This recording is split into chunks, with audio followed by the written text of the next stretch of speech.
Hello hello, எங்கடி இருக்க? அது சொல்கிறதுக்குலாம் டைம் இல்லை. நான் ஒரு லொக்கேஷன் அனுப்பியிருக்கேன், சீக்கிரம் வாங்க வா. Hello hello. அப்படியே ஃப்ரெண்ட் சொல்லி நாங்கள் வந்த இடம் தான் டி நகரில் லொக்கேட் ஆயிருக்க டிஃபா. அப்படி உள்ளே போய் என்ன இருக்குன்னு பார்த்துடலாமா?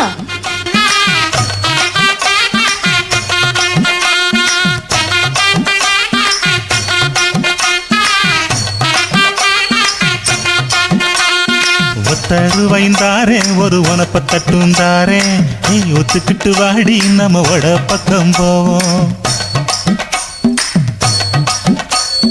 ஒத்தருவாய் வேணாம், உனப்ப தட்டும் வேணா, ஒத்துக்கிற மாட்டேன், நீ ஒதுக்கி நில்லு மாமோய்.